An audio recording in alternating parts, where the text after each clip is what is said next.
Studentët e shkencave të komunikimit dhe marrëdhënieve ndërkombëtare në Universitetin Kristal I kanë dhënë fund sezonit në nivelin e parë të studimeve në mbrojtjen e temës së diplomës.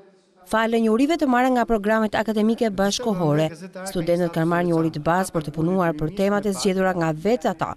Në pranitë drejtuese kryesorë të departamenteve respektive, kjo ditë është cilësuar si shumë e rëndësishme për studentët dhe profesorët nga shefi I departamentit të marrëdhënieve ndërkombëtare në Universitetin Kristal, Enis Fita.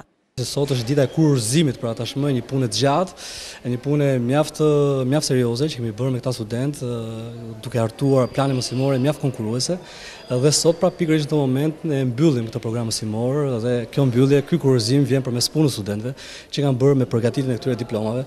Universiteti Kristal në vitin tjetër akademik do t'u jap mundësinë këtyre studentëve të vazhdojnë në nivelin e dytë në masterin shkencor. Pretendojmë që këto të tilla ditë kemi sa më shumë në hapjen edhe që jemi në pranë hapjes së diplomës nivelit të dytë ose masterit shkencës dhe shpresojmë që kjo punë të jetë më gjatë dhe të jetë punë dhe të kurrizohet gjithmonë kështu me sukses siç po kurrizojmë këto ditë për ta studentë vitit të tretë. Në fundin e muajit korrik, studentët e Universitetit Kristal do të marrin në duart e tyre diplomën pas studimeve disa vjeçare në universitetin I cili ka bazuar punën e tij në standardet perëndimore dhe për afrimin e strukturave të mësimdhënies me modelin amerikan të studimeve universitare.